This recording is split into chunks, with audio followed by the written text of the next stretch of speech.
Selamat malam Jemaat yang dikasihi Tuhan, selamat datang di acara seminar pada malam hari ini. Kita akan bersiap memasuki acaranya seminar. Untuk itu dengan segala kerendahan hati, jika memungkinkan bisa lebih maju lagi. Silakan mengambil tempat, bisa lebih mendekat ke depan.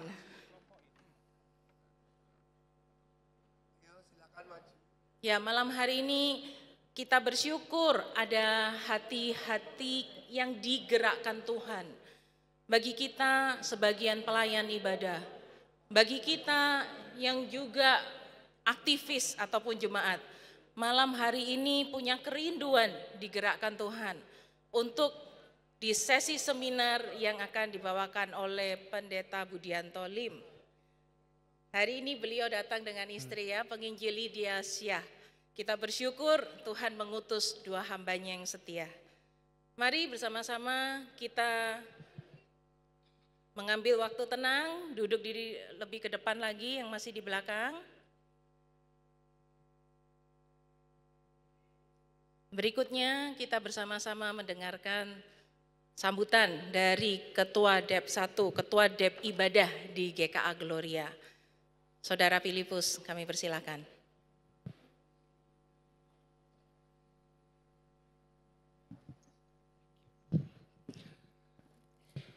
Selamat malam Bapak Ibu sekalian semuanya. Saya ucapkan terima kasih buat kehadiran Bapak Ibu sekalian. Jadi di sini saya nggak akan banyak bicara, gitu kan ya. Saya meyakini bahwa Pak Budianto dan Bu Lydia yang selama 2 hari ke depan ini akan memberikan banyak input bagi kita, saudara sekalian. Jadi yang saya harapkan melalui acara seminar dan pelatihan Lokakarya selama 2 hari ini, saya harapkan setiap kita semua rekan-rekan jemaat di GKA Gloria Pacar khususnya, terutama rekan-rekan pelayanan boleh mempunyai kembali bagaimana kita memandang hidup kita sebagai seorang pelayan di hadapan Tuhan. Karena sekali lagi saya percaya bahwa kita semua sudah ditebus dan diselamatkan Tuhan. Dan salah satu cara kita mengucap syukur adalah kita melayani Tuhan. Kita memberikan seluruh hidup kita untuk memuji, memuliakan nama Tuhan. Salah satunya dengan menjadi pelayan-pelayan Tuhan yang baik, menjadi saksinya di gereja. Jadi saya harap kita semua bisa mendengarkan dengan baik. Saya sendiri juga belajar, saudara sekalian, saya tahu saya mungkin masih muda dibandingkan saudara-saudara sekalian, tapi saya mengharap kita semua bisa belajar bersama supaya kedepannya seluruh penata layan di GKA Gloria Pacar ini bisa mempunyai satu pandangan yang sama, satu harapan sama, satu tujuan yang sama. Hanya untuk benar-benar boleh memuji dan memuliakan nama Tuhan dalam setiap pelayanan. Saya rasa itu saja dari saya. Mari kita belajar bersama 2 hari ke depan. Jika ada yang mau ditanyakan, saya memberikan ruangan sebesar-besarnya. Untuk setiap kita boleh bertanya, boleh mengambil sebanyak-banyaknya informasi dari Pak Budianto dan Bu Lydia Syah pada 2 hari ini. Saya harap kita berproses bersama selama 2 hari ke depan. Sekali lagi terima kasih dan selamat berproses. Tuhan Yesus memberkati. Saya kembalikan kepada MC.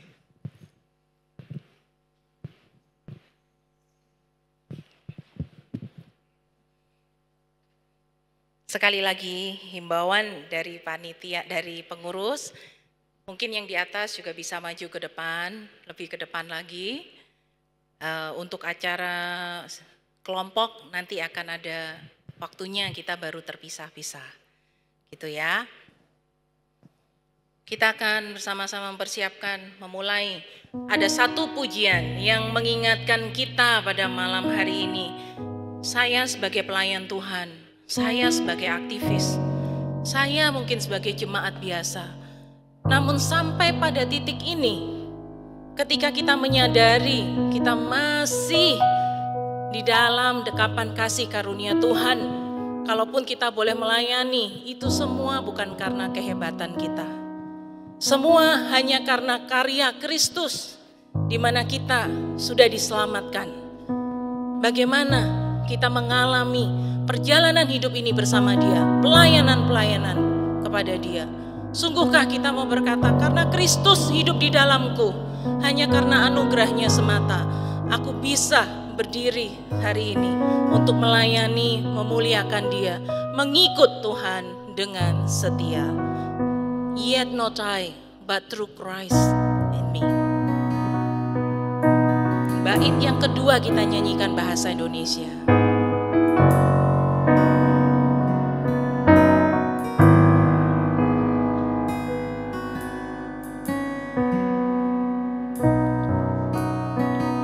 What gift of grace is Jesus my Redeemer?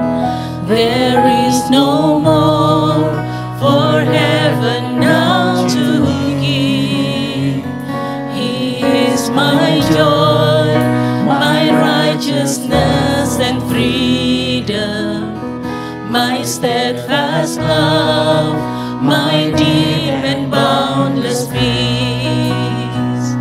To this I hold, my hope is only Jesus. For my life is fully bound to His.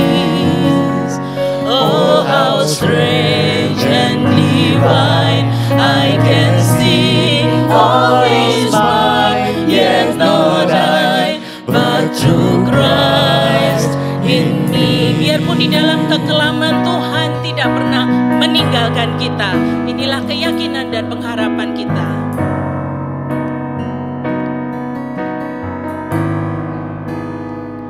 Dalam gelap ku tak pernah sendiri, di pihakku Sang Penyelamat serta dalam kekuranganku sukacita, sebab kuasa-Nya sempurna dalamku. Ku tak takut karena Dia gembala. Ku tak takut karena Dia gembala. Melewati lembah, Dia yang akan memimpin. Dalam lembah, Dia yang pimpinku. Oh, maut dan sengsara telah dikalahkan karenanya Kristus dalamku.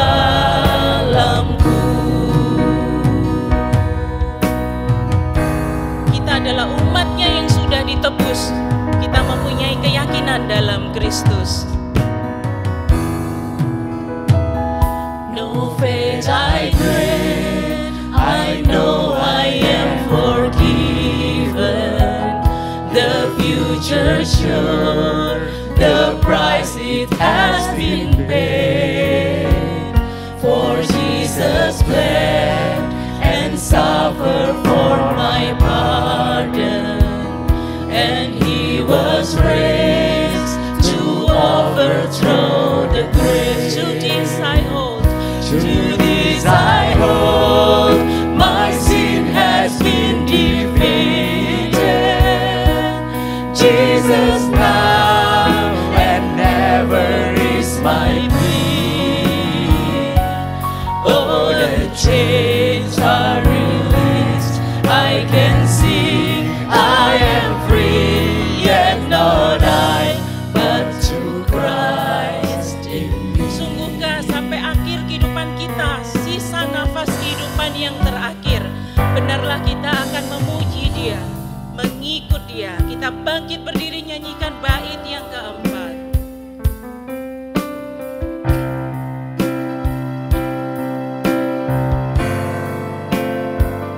With every breath I long to follow. Oh ya Tuhan, aku ingin mengikut Engkau dengan setia, karena Dia akan menjemput kita kembali menuju surga. And day by day I know He will renew me, until I stand with joy before the throne. To this I hold, my hope is only Jesus. All the glory evermore to Him.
kami tidak punya kekuatan ini.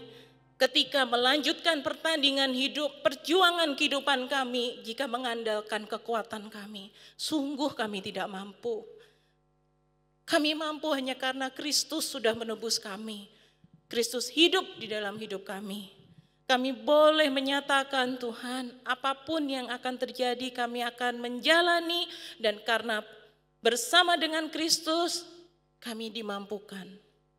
Suatu pertandingan iman yang membuat kami gentar, namun kami menyadari Engkau adalah Allah yang Immanuel, Allah yang beserta kami. Pada malam hari ini, pegang erat setiap kami, momen yang berlangsung supaya kami boleh mendapatkan suatu kekuatan lewat firman-Mu yang benar. Menolong pembicara, Pendeta Budianto Lim, menolong setiap kami, supaya semua kami fokus hanya kepadamu. Di dalam nama Tuhan Yesus Kristus kami berdoa bersyukur, amin. Silakan duduk. Jadi kita bersyukur menyambut Pendeta Budianto Lim. Beliau adalah Doctor of Worship Studies, Wakil Ketua 1 dari Akademik Dosen Teologi Ibadah Perjanjian Lama di Sekolah Tinggi Reform Jakarta. Beliau menyelesaikan studi di Sarjana Komputer Universitas Bina Nusantara, Master of Divinity dari Singapore Bible College, Master of Theology di Gordon Conwell Theological Seminary, and Doctor of Worship Studies di Robert E. Weber Institute for Worship Studies. Jadi hari ini kita menggunakan waktu ini mempersiapkan kita yang rindu, peduli dengan ibadah yang benar. Mari kita membuka hati, menyambut untuk Pendeta Budianto Lim.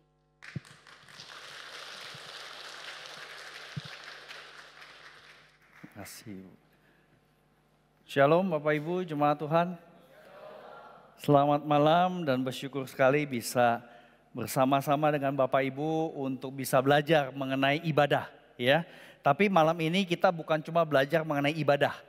Kita mau belajar bagaimana ibadah Kristen itu bisa nyatu dengan pemuritan, ya. Saya tahu belum lama ini, tahun ini, Sekolah Gloria itu menyediakan tempat untuk pelaksanaan seminar IDMC, ya. Bapak Ibu pasti sering dengar ya istilah ini ya, Intentional Discipleship Making Church yang dari Singapura ya. Nah, sebelum nanti kita akan baca bagian firman Tuhan, saya pengen tanya Bapak Ibu. Bapak Ibu tahu gak kenapa gereja ini namanya GKA? A-nya apa? Kenapa Abdiel? Ada yang tahu sejarahnya gak? Kenapa namanya Gereja Kristen Abdiel? Di sini saya perhatikan banyak Bapak Ibu yang cukup senior nih. Ada yang tahu gak kenapa namanya Abdiel? Apa sejarahnya? Ini benar gak ada yang tahu atau belaga gak tahu atau apa nih? Pernah bertanya gak apa arti Abdiel? Mari Bapak Ibu, kamu tahu gak apa arti Abdiel? Gak tahu? Beneran gak tahu? Gak apa-apa, gak tahu gak salah kok. Bapak Ibu silakan, apa arti Abdiel? Pelayan Allah, Abdi El.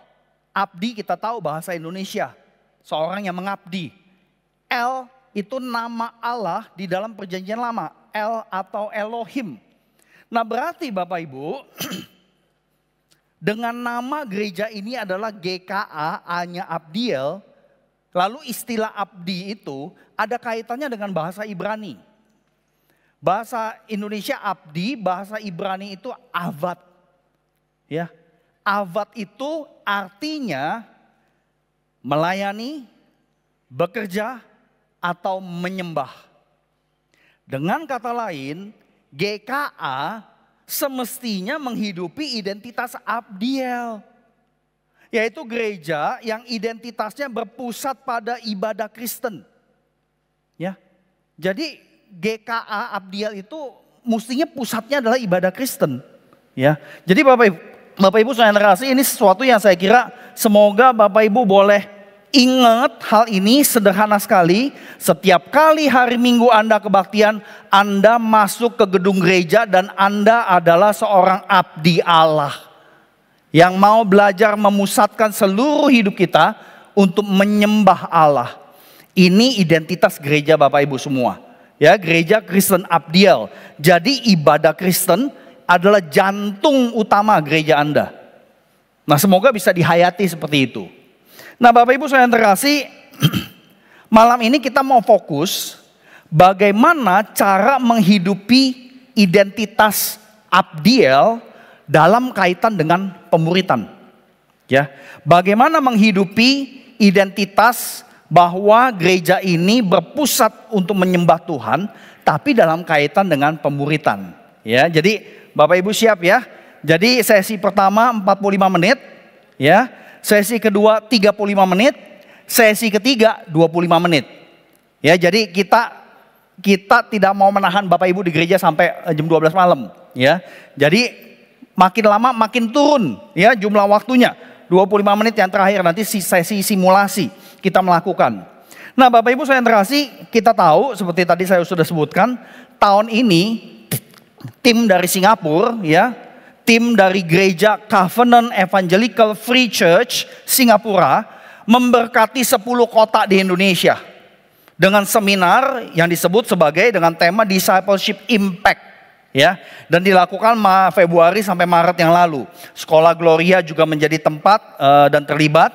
Dan IDMC yang dibawa dari Singapura itu pertama kali di Surabaya dan kemudian juga Bandung ikutan. Dan ini sudah terjadi sejak 2015 sampai 2024. Ya, 2025 ternyata kemudian ada lagi. Terima kasih banyak Bapak, terima kasih. Ya, jadi Bapak Ibu saya terkasih, siapa di antara Bapak Ibu yang sempat ikutan ya? Seminar IDMC. Ada lagi? Baik, terima kasih. Iya, jadi Bapak Ibu saya terkasih, seminar IDMC sudah banyak sekali memberkati gereja-gereja di Indonesia. Ya, nah pertanyaannya adalah, nah kita mau jujur nih, tahun ini kan temanya Discipleship Impact. Impact itu sederhananya adalah dampak. Ya, apa dampak setelah ikut IDMC bertahun-tahun? Apa dampak gereja-gereja di Indonesia yang ikutan dengan IDMC. Nah, kalau memang dampaknya ada, ya, ini saya agak sedikit mengkritik nih. Kalau dampaknya ada, kenapa negara kita kok makin merosot? Apakah orang-orang Kristen tidak berdampak sehingga negara kita makin merosot? Apakah dampak gereja-gereja kepada nation building di Indonesia sangat minim. Sehingga negara ini diambang kehancuran akibat akhlak dan moral buruk para pemimpinnya. Apakah karena ada tema Discipleship Impact, maka dampak gereja yang menekankan pemuritan baru akan mulai tahun ini? Lalu dari tahun 2015 apakah nggak ada impact? Apakah itu sekedar seminar? Nah Bapak Ibu saudara terkasih, saya kira kita perlu melakukan self-kritik sebagai gereja. Ya, baik pemimpin gereja maupun kita orang Kristen. Kita perlu melakukan kritik kepada diri sendiri. Nah Bapak Ibu, saya membaca, mendengar, mengikuti apa yang dihidupi oleh Covenant Evangelical Free Church di Singapura sejak buku pertama Pendeta Edmund Chan diterbitkan tahun 2001. Built to Last. Buku ini ditulis di dalam masa kurang lebih waktu beliau itu ambil sabbatical leave, ya, cuti sabat dari pelayanan di gerejanya. Ditulis dengan cepat dan kemudian tulisan ini menjadi semacam sumber pikiran beliau, sumber visi di dalam gereja tersebut, lalu menjadi blueprint pembangunan komunitas murid Kristus di gereja itu. Dan kemudian memberkati ya gereja-gereja di Singapura, di Asia Tenggara, bahkan global. Nah Bapak Ibu saudara terkasih, kalau kita mau jujur, mungkin mayoritas gereja di Indonesia ingin jadi seperti gereja yang di Singapura. Gerejanya rame banget, ya, maju, luar biasa. Jemaat yang kami pernah layani di Singapura juga ada yang pindah ke gereja itu. Dan ternyata hidupnya berubah ketimbang di gereja yang kami layani. Nah Bapak Ibu saudara yang terkasih, mereka memiliki kesinambungan di dalam regenerasi pelayan dan pemimpin. Nah tetapi kita, gereja-gereja Injili di Indonesia, apalagi yang berlatar belakang Tionghoa, cari majelis aja sampai sekarang susah banget kan? Bener gak sih Bapak Ibu? Cari majelis tuh susah banget. Berarti regenerasinya kagak jalan. Udah gitu pendeta-pendeta dan hamba-hamba Tuhan yang penuh waktu di Covenant Evangelical Free Church adalah mayoritas orang-orang pinter.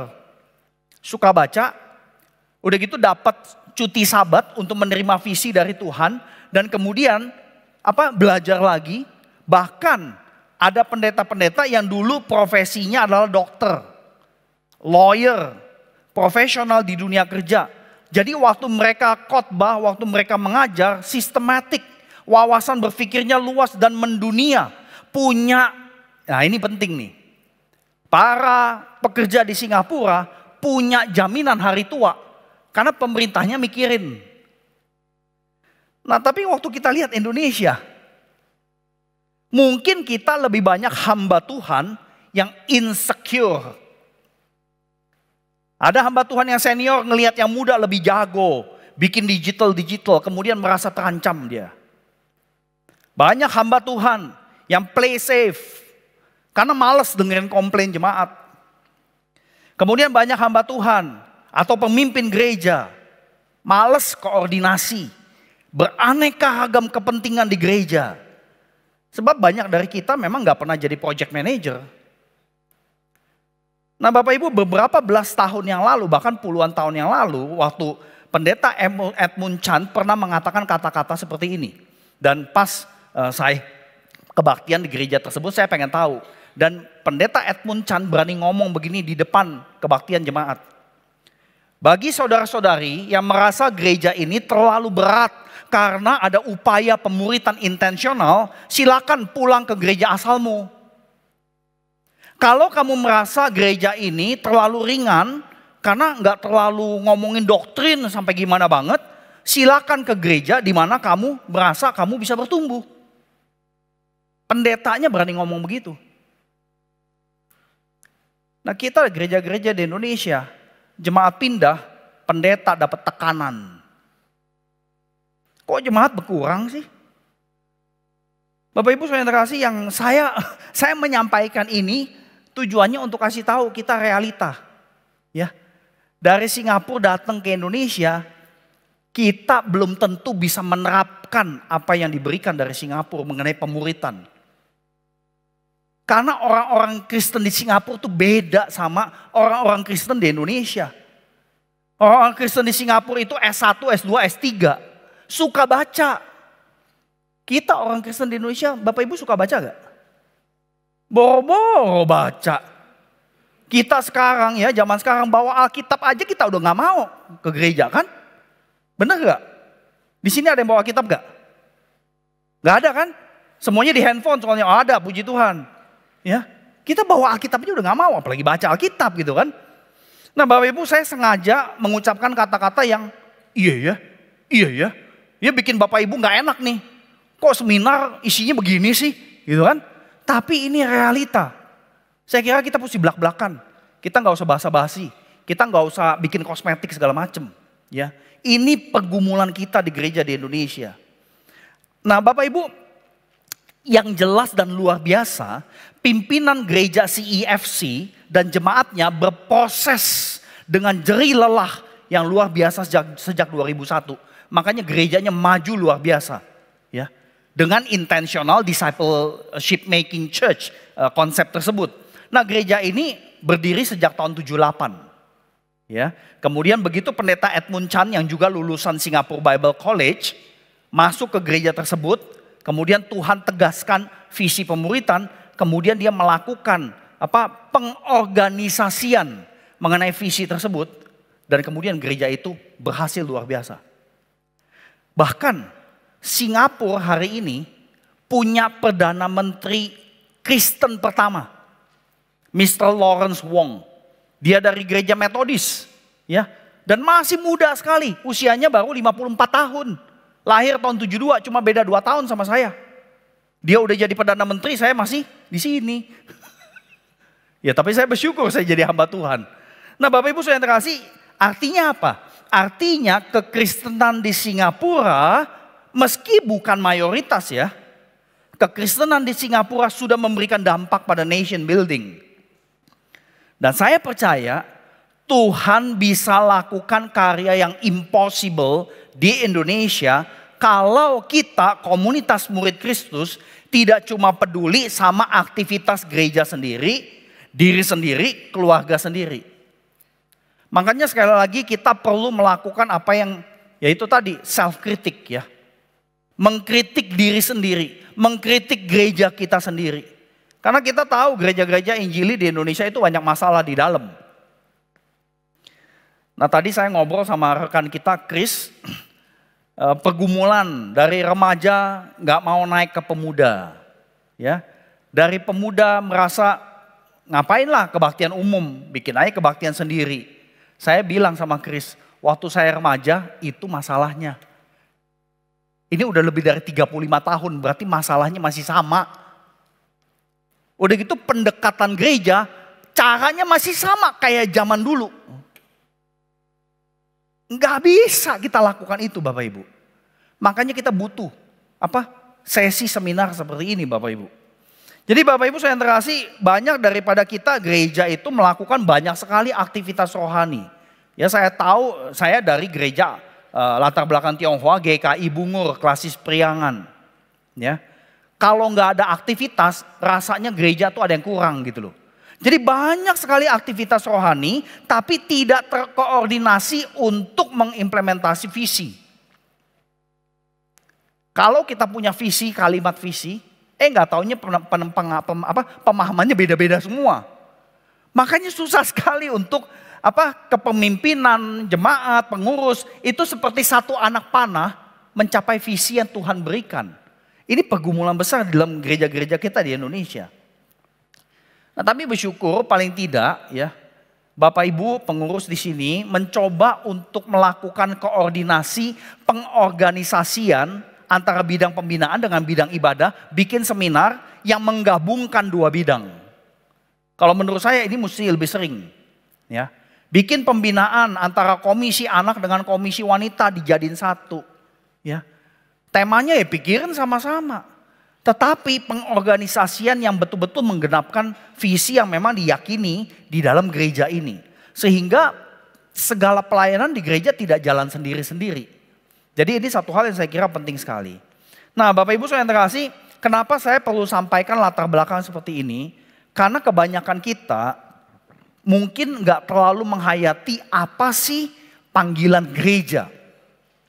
Kenapa GKA harus ada? Kenapa GKA namanya ya Gereja Kristen Abdiel? Kalau saya nggak beritahu kepada Bapak Ibu bahwa nama Abdiel pusatnya adalah penyembahan, maka jemaat di gereja ini seharusnya belajar menyembah Allah Tritunggal dengan benar. Mungkin sampai kapan Bapak Ibu nggak ngeh.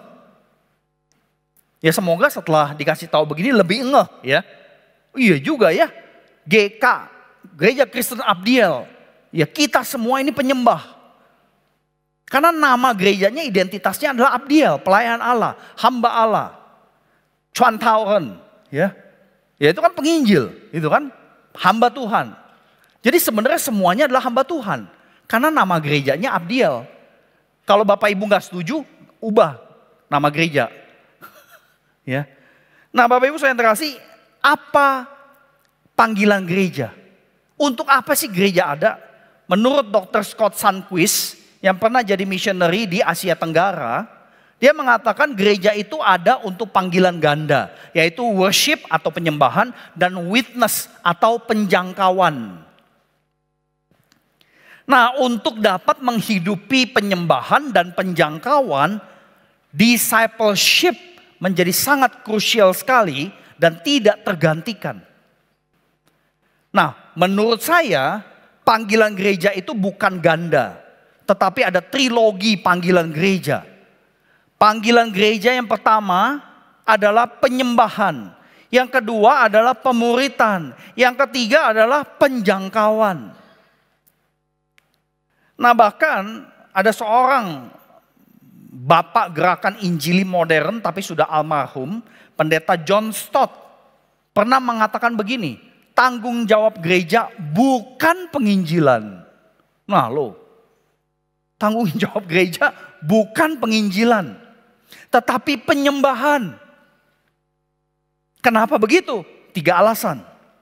Yang pertama, karena pengabaran Injil adalah kewajiban kita kepada sesama, tetapi penyembahan adalah rasa syukur kita kepada Allah yang perlu diekspresikan di tengah lingkungan saudara-saudari seiman. Yang kedua, kenapa penginjilan bukan panggilan gereja?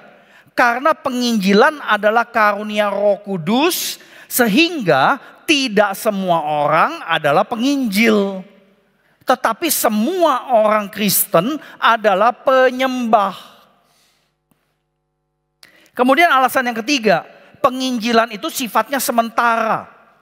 Selama kita hidup, bumi masih ada, penginjilan terjadi. Tetapi kita tahu Tuhan Yesus bahkan datang kedua kalinya. Pada saat itu penginjilan udah gak usah ada. Yang ada adalah penyembahan kekal.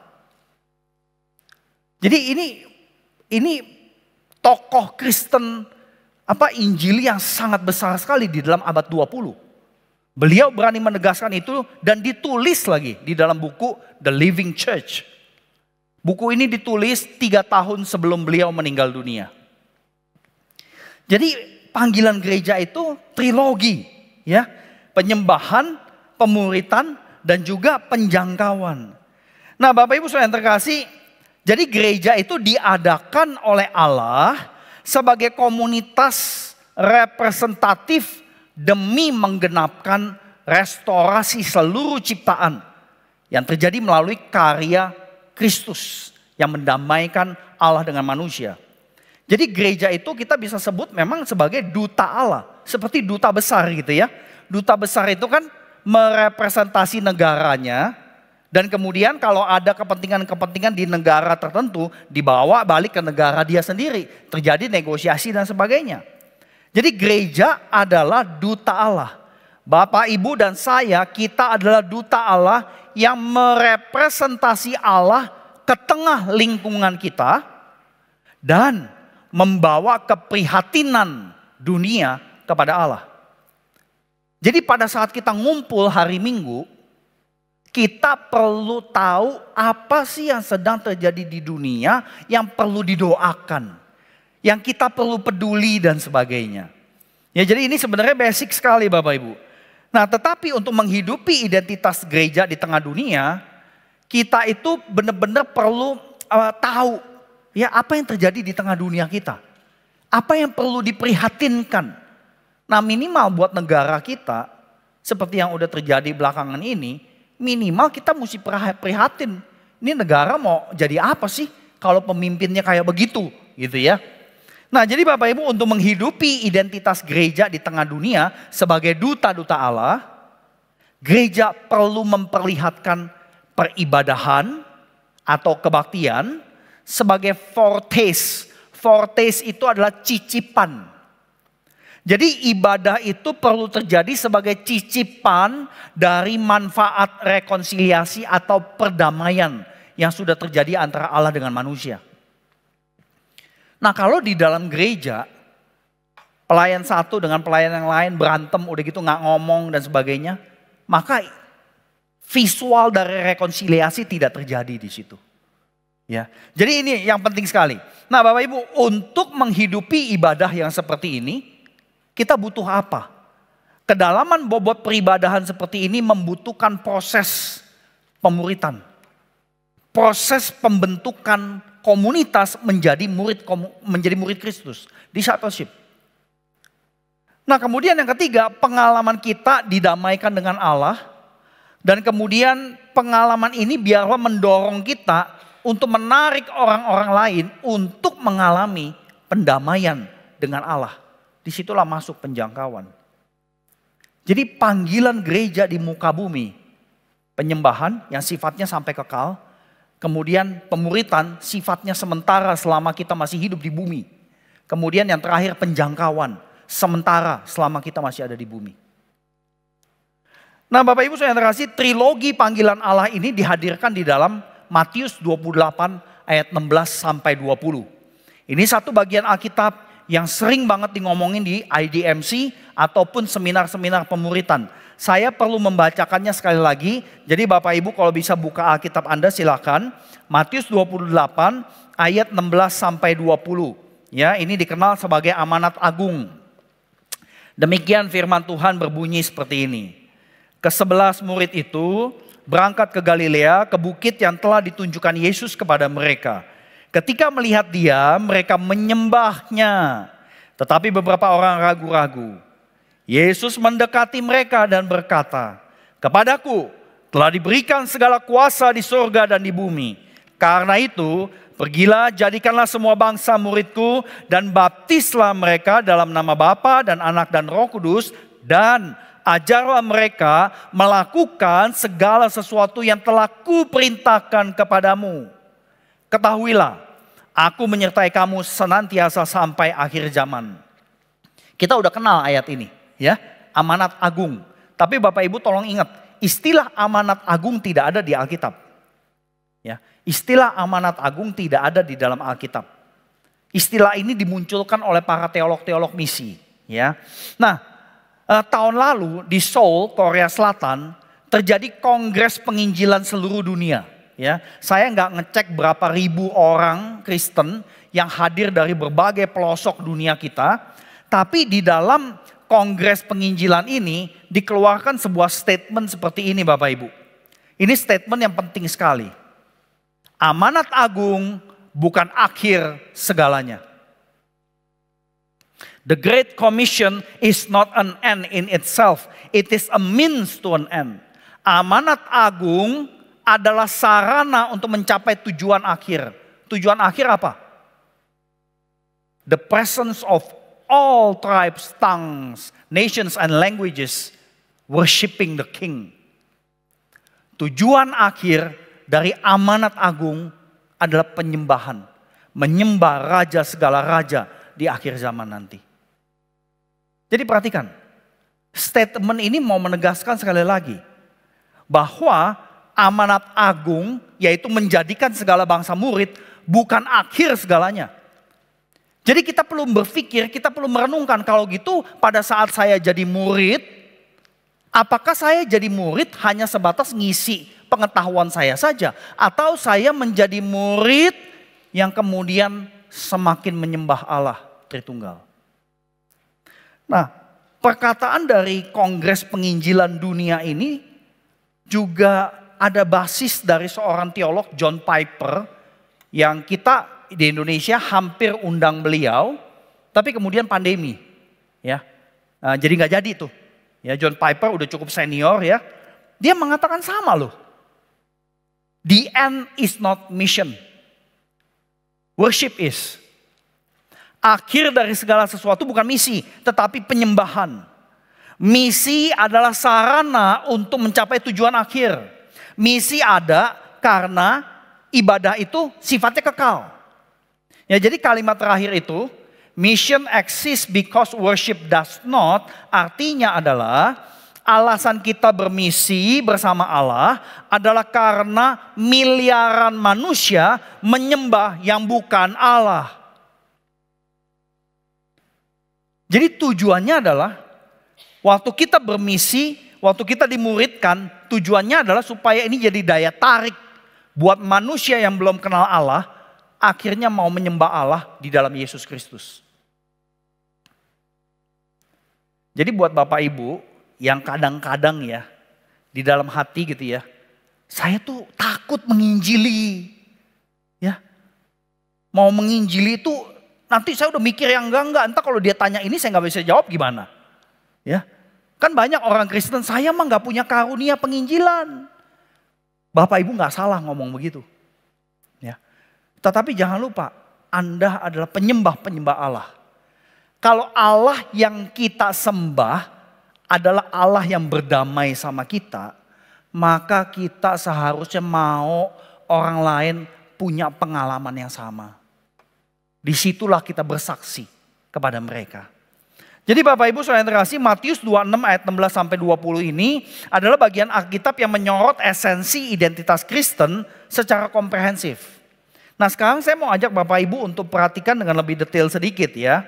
Karena ayat ini seringkali cuma dibaca ayat 18 sampai 20. Udah gitu ngomongin pemuritan terus. Ya. Padahal tadi Bapak Ibu dengar gak ayat 16 sama 17. Ya. Ayat 16 itu para murid tiba di Galilea. Ya. Ke bukit yang ditunjukkan sama Yesus. Ayat 17, begitu Yesus dilihat mereka langsung sujud menyembah. Langsung otomatis menyembah. Nah ini dua ayat ini gak pernah dibahas oleh mereka yang membahas pemuritan. Makanya penyembahan itu kagak ada hubungannya sama pemuritan. Jadi dipisah terus di gereja. Kalau menurut saya, kita gak boleh baca hanya dari ayat 18 sampai 20. Jadi ayat 16 sama 17 itu penting. Karena itu konteksnya.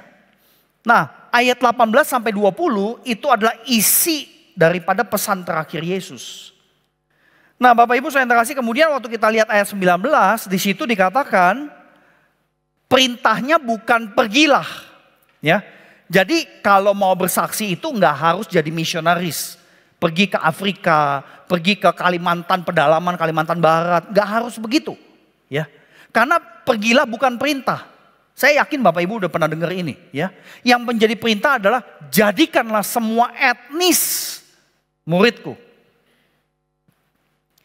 Nah bagaimana caranya menjadikan semua etnis murid Kristus? Dua hal. Baptis mereka dalam nama Allah Tritunggal.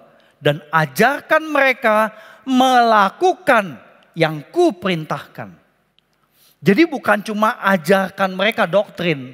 Ajarkan mereka pemahaman-pemahaman teologi. Bukan. Ajarkan mereka melakukan yang kuperintahkan. Dengan kata lain, Alkitab ini gak akan ngubah hidup Bapak Ibu. Alkitab tidak akan ubah hidup Anda. Yang ubah hidup Anda adalah Tuhan Allah yang bicara di dalam Alkitab, lalu Anda lakukan apa yang diperintahkan dalam Alkitab. Ya jadi kita meninggikan Alkitab oke, ya kita orang reform, ya saya dari STT Reform Indonesia, tetapi Alkitab tidak mengubah kita. Tuhan yang mengubah kita lewat tindakan yang sesuai dengan perkataan Dia. Jadi Bapak Ibu saya terkasih, jadi ayat 19 ini juga ada komponen penjangkauan, ya. Karena pergilah bukan perintah, tetapi bisa diartikan seperti kalimat di situ. Kemanapun kamu pergi, atau dimanapun kamu berada, jadikanlah semua etnis murid Kristus. Nah kalau kita balik lagi nih, perhatikan ayat 16 lagi nih. Kenapa para murid, 11 murid itu ke Galilea? Kenapa? Karena ternyata udah diperintahkan sama Yesus. Pasal 28 ayat 10. Kata Yesus kepada mereka, jangan takut. Pergi dan katakan kepada saudara-saudaraku supaya mereka pergi ke Galilea. Jadi ayat 16 adalah ketaatan ke-11 murid untuk nyampe ke Galilea. Jadi setelah itu di ayat 17 waktu Yesus tiba, mereka langsung menyembah. Nah Bapak Ibu, mestinya sih cukup logis ya. Cukup logis untuk mengatakan sikap menyembah dan ketaatan gak boleh dipisah. Karena ayatnya dempet sekali. Ketaatan dan penyembahan ini beriringan. Nah dari data seperti ini Bapak Ibu berarti ketaatan adalah wujud penyembahan. Waktu kita balik lagi ke Matius 28. Matius 28 itu kan perintahnya adalah jadikanlah semua bangsa muridku. Berarti waktu kita lakukan perintah Yesus, jadikan semua bangsa muridku, disitulah baru betul-betul penyembahan terjadi. Jadi ini yang saya kira sangat krusial sekali Bapak Ibu. Dan cara melakukannya gimana? Baptislah mereka dan ajar melakukan. Nah kalau ajar melakukan kadang-kadang kan butuh contoh ya. Jadi kita ngajarin anak kita melakukan supaya jadi anak yang bersih gitu kan. Kita ajarin anak kita gosok gigi, ajarin cucu kita gosok gigi ya. Dan kalau dia gosok gigi anak-anak kesodok-sodok berdarah-darah toh. Akhirnya kita mesti tunjukin dulu nih gosoknya dari kiri atau dari kanan. Atau yang kidal ya ditunjukin pakai kidal dan sebagainya. Mesti ditunjukin ada contohnya baru dia kerjain sendiri. Nah melakukan apa yang Yesus perintahkan harus dicontohin. Dan kita perlu terus belajar melakukannya benar apa kagak nih. Ya. Jadi Bapak Ibu saya terkasih, taat menjadikan semua bangsa muridku adalah penyembahan. Jadi ini satu hal yang saya kira krusial sekali buat kita untuk perhatikan ya. Nah Bapak Ibu saya terkasih, ketika aktivitas gereja dilakukan dengan mindset yang integratif antara penyembahan dan pemuritan, maka aktivitas gereja akan berdampak kepada penjangkauan. Ya. Jadi itu satu hal yang saya kira perlu kita perhatikan dengan seksama. Ini kayaknya saya bakal lewat nih. Ya, saya bakal lewat ya, mohon dimaklumi karena ada bagian praktika yang saya nggak mau lewatin ya. Nah, ini satu kalimat yang saya kira juga penting banget ya. Gereja yang nggak bisa beribadah, mintanya di entertain. Orang-orang yang nggak bisa memimpin gereja untuk beribadah harus sediakan entertainment. Dan kata-kata ini diucapkan pada tahun 1950-an. Bahkan pendeta A.W. Tozer itu pernah mengatakan bahwa ibadah adalah permata yang hilang dalam gereja Injili. Ya, the missing jewel of the evangelical church. Karena penyembahan atau ibadah tidak dapat perhatian yang semestinya. Nah jadi Bapak Ibu kebenaran tentang penyembahan dan pemuritan bukan hanya diberikan di dalam Matius 28. Ya, tapi sudah hadir sejak perjanjian lama. Nah ini lebih susah sedikit. Jadi Bapak Ibu tolong bersabar. Karena kita nggak ngelihat perjanjian lama. Ya, karena ini dasarnya di dalam perjanjian lama. Nah kalau kita ingat Tuhan membebaskan Israel dari Mesir. Kemudian sampai di kaki Gunung Sinai.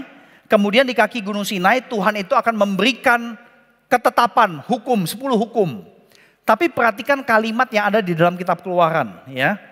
Jadi kalau kita baca baik-baik kitab Keluaran 19, umat Israel nyampe di kaki Gunung Sinai, lalu mereka siap-siap untuk menyembah Allah. Karena memang tujuan diselamatkan, dibebaskan adalah untuk menyembah Allah. Nah pada saat mereka udah sampai di kaki Gunung Sinai, mereka sudah siap, Allah turun di Gunung Sinai.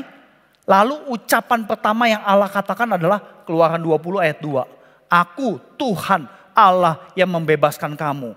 Nah kata-kata dari Keluaran 20 ayat 2 atau Ulangan 5 ayat 6 inilah intisari Injil. Aku sudah lakukan ini loh, menyelamatkan kamu dengan dahsyat. Sekarang lakukan ini. Kemudian Tuhan berikan 10 instruksi. Ya. Jadi Bapak Ibu saya terkasih, pada saat Keluaran 20 sudah dinyatakan, aku sudah menyelamatkan kamu. Kemudian baru Tuhan berikan 10 instruksi. 10 hukum. Dengan kata lain, 10 hukum Tuhan harus dilakukan, tetapi bukan supaya kita diselamatkan. 10 hukum Tuhan kita lakukan karena kita sudah diselamatkan. Orang Yahudi membalik ini. Kamu mesti lakukan Taurat, mesti disunat, baru kamu bisa menyenangkan hati Allah. Tidak demikian. Di dalam perjanjian lama ini sudah jelas sekali Bapak Ibu. Nah melakukan instruksi hidup yang dari Tuhan adalah esensi identitas murid Kristus. Bukan karena terpaksa. Tetapi karena ada alasan, karena kita sudah diselamatkan. Apalagi kalau kita adalah penata layan. Nah semoga Bapak Ibu bisa benar-benar menarik kesimpulan bahwa ibadah atau penyembahan itu selalu menempel dengan melakukan instruksi Tuhan. Nah di dalam pembelajaran seminar mengenai pemuritan, Kita diajarkan untuk melakukan apa yang Yesus perintahkan. Nah balik lagi ya, melakukan perintah Yesus kan sama dengan melakukan instruksi Allah. Karena Yesus adalah Allah. Berarti melakukan instruksi Tuhan Yesus, pemuritan, sama dengan penyembahan. Kalau kita tidak melakukan perintah Yesus, kita bukan penyembah yang sejati. Bahkan jangan-jangan kita orang Kristen yang tanda tanya besar sekali. Apa benar kamu Kristen? Ya. Jadi Bapak Ibu, instruksi untuk dilakukan umat Allah kemudian dirangkum sama Tuhan Yesus menjadi the great commandment. Kasihilah Tuhan Allahmu, kasihilah sesamamu manusia seperti dirimu sendiri. Jadi 10 hukum dirangkum menjadi 2. Tetapi kalau kita balik lagi perjanjian lama, 10 hukum ini dibuat detil oleh Tuhan dengan cara seperti ini. 10 hukum diringkas jadi 2 oleh Tuhan Yesus. Tapi 10 hukum ini juga ada detilnya di dalam perjanjian lama menjadi 613 perintah. Nah 613 perintah ini harus dilakukan, dihidupi. Dan ini disebut oleh seorang ahli perjanjian lama sebagai teks ibadah. Kalau tidak melakukan apa yang Allah perintahkan, maka mereka tidak beribadah. Jadi semoga Bapak Ibu betul-betul bisa meresapi, melakukan perintah Yesus itulah penyembahan sesungguhnya. Jadi yang namanya ibadah bukan sekedar kita datang setiap hari Minggu setia, udah gitu pulang kita nggak berubah. Kita suami yang kalau ngomel di rumah nggak mikir, ngomel nggak tahu kayak apa. Atau istri, ya suami ngomong 1-2 kata, istri ngomong 100 kata. Nggak respect sama suami. Padahal di Alkitab jelas, diajarkan bagaimana sikap suami, bagaimana sikap istri. Jadi Bapak Ibu saudara kasih, menghidupi keselamatan dari Allah, ini minta tolong ini kepencet kecepatan.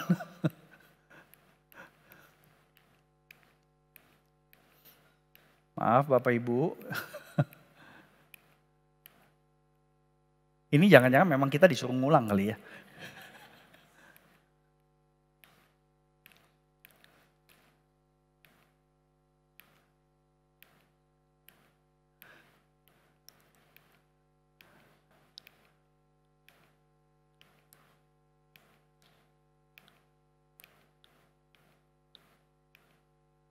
Menghidupi keselamatan dari Allah dengan melakukan perintah Allah, itulah penyembahan yang sesungguhnya.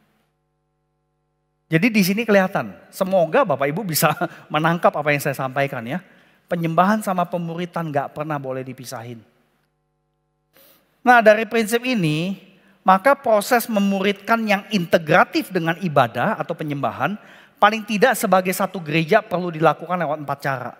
Yang pertama, rancang tema khotbah kebaktian yang memuridkan. Nah tentu ini tanggung jawab para hamba Tuhan.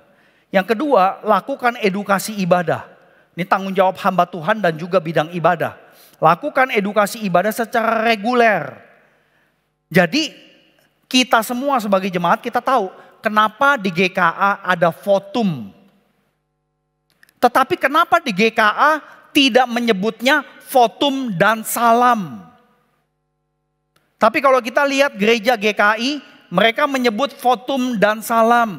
Gereja saya Presbyterian di Singapura, votum dan salam. Kenapa GKA nyebutnya cuma votum, salamnya nggak ada? Anda perlu ngerti. Kemudian yang ketiga, susun materi katekisasi secara integratif. Ya, misalkan kita diajarin kan doktrin Roh Kudus kan, tapi kita diajarin nggak? Kapan kita mempraktekkan, menerapkan pemahaman mengenai Roh Kudus waktu kita kebaktian? Kita diajarin gak di katekisasi? Gak ada. Jadi materi katekisasi lagi-lagi tanggung jawab hamba Tuhan dan juga bidang pembinaan. Kemudian lakukan kelompok kecil sebagai wujud ibadah bersama. Ini sesi 2 nanti saya akan jelaskan, nanti sesi 3 kita akan coba lakukan. Makanya Bapak Ibu itu di balik tempelan itu ada door prize tuh. Itu nggak sembarangan dibikin itu. Ya, ada nomornya tuh, ya. Nah, Bapak Ibu, ini keempat penerapan ini penerapan untuk gereja. Nah, saya nggak mungkin skip yang terakhir ini, karena saya mau ajak Bapak Ibu melakukan kehidupan ibadah yang terintegrasi dengan pemuritan di hari Senin, Selasa, Rabu, Kamis, Jumat, Sabtu, Minggu. Sampai Sabtu. Di dalam kehidupan sehari-hari. Nah, kita perlu melakukan apa yang saya sebut sebagai mensinergikan liturgi kebaktian menjadi liturgi kehidupan tiap hari. Nah, ini liturgi gereja Bapak Ibu nih. Ada 6 poin ya. Saya yakin Bapak Ibu ngeh ya tiap minggu soalnya kan.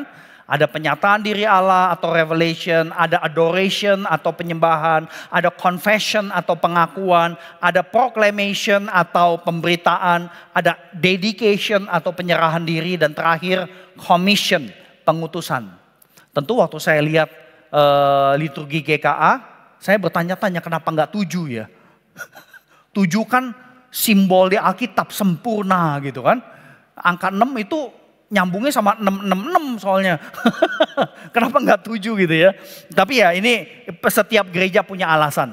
Nah, bagaimana kita menerapkan liturgi kebaktian minggu ke dalam hidup tiap hari. Saya perlu membagi ini bagian per bagian dan kita melakukannya secara generik.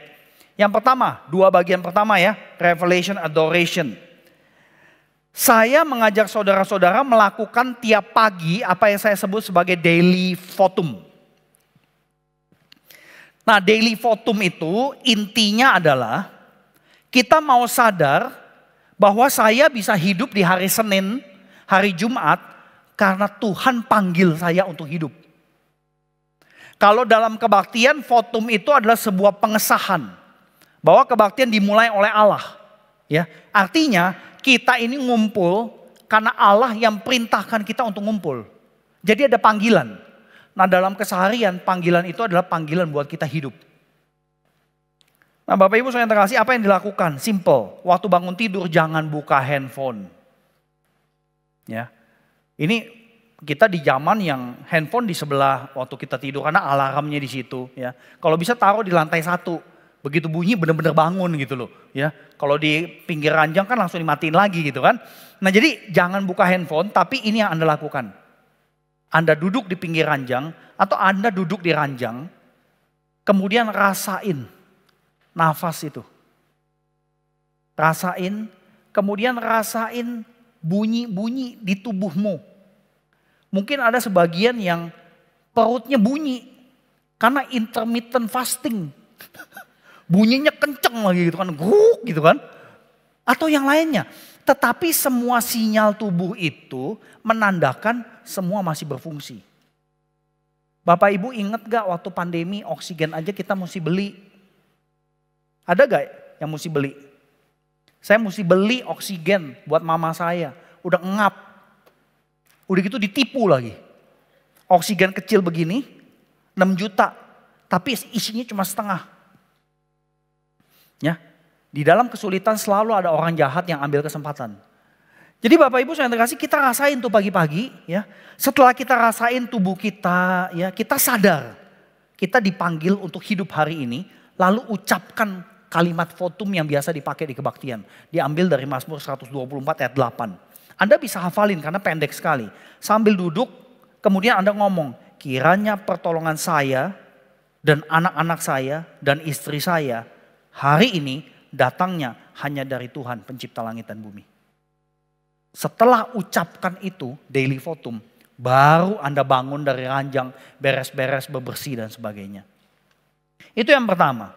Lalu bagaimana menerapkan confession? Nah, saya menerapkan confession dengan apa yang saya sebut daily examen. Examen artinya pemeriksaan diri singkat, maksimal tidak boleh lebih dari 15 menit. Karena kalau sudah lebih dari 15 menit, bukan eksamen, Anda tidur. Ya, jadi nggak boleh lebih dari 15 menit. Benar-benar periksa di hadapan Tuhan. Nah, cari tempat yang kondusif. Nah, bisa di mobil. Kalau dulu saya masih kerja di BCA, saya setiap kali makan siang, saya balik ke kantor pagian, saya masuk ke toilet karena belum ada karena di dalam ruangan kerja itu masih ada orang. Saya masuk ke toilet, eksamen. Periksa selama setengah hari ini saya ada salah mikir gak? Saya punya perasaan yang ngaco gak? Terus apa tindakan saya yang salah? Jujur di hadapan Tuhan. Dan tentu di dalam proses itu Bapak Ibu bisa hafalkan Mazmur 19 ayat 13. Bunyinya seperti ini. Anda bisa ungkapkan ini sebagai doa Anda. Tuhan, siapa yang dapat tahu kesesatan? Bebaskanlah aku dari apa yang tidak kusadari. Udah gitu? Selesai eksamen. Ya. Nah kemudian bagian berikutnya, bagaimana menerapkan proclamation. Ini kan khotbah nih, gitu ya. Dan setahu saya buat Bapak Ibu yang ikut kelompok kecil, yang dibahas kan pertanyaan refleksi aplikatif ya, dari khotbah dan sebagainya. Nah itu bisa dibawa menjadi perenungan dari Senin sampai ke Sabtu. Simple, satu hal aja, gak usah banyak-banyak ya. Atau tentu dari saat teduh Anda. Saya sebut ini sebagai daily mana. Ini bisa dilakukan di sepanjang hari. Ya, nggak harus pagi, nggak harus siang, nggak harus malam, tapi sepanjang hari. Ya, bawa perenungan itu, koneksikan dengan hidup kita. Kemudian bagaimana menerapkan dedication dalam kehidupan setiap hari. Saya sebut bagian praktek ini daily Eucharistia. Eucharistia artinya thanksgiving. Jadi yang dilakukan adalah kita naikkan syafaat syukur.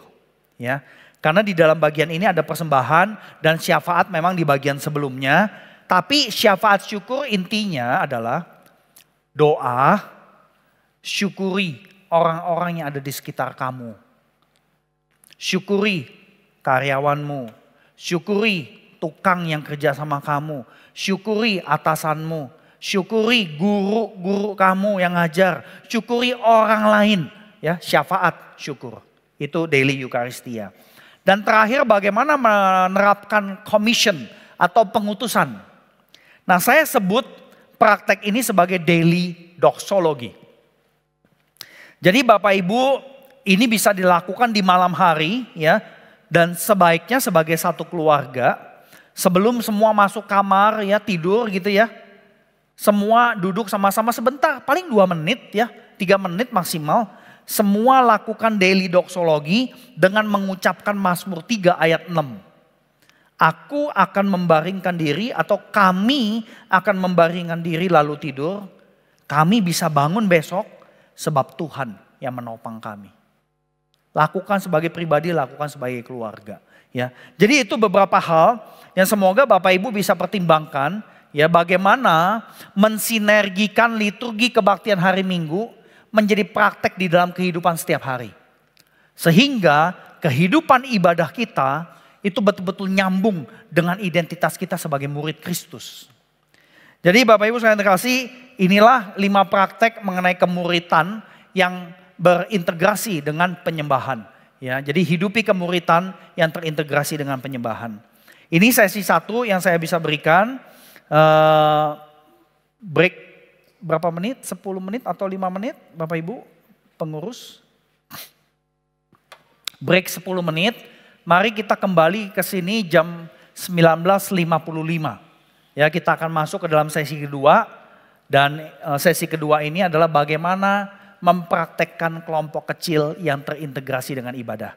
Itulah tujuan Anda tempel stikernya. Kalau bisa langsung duduknya dengan nomor yang sama. Ya, terima kasih, Tuhan Yesus memberkati. Sampai 10 menit ke depan.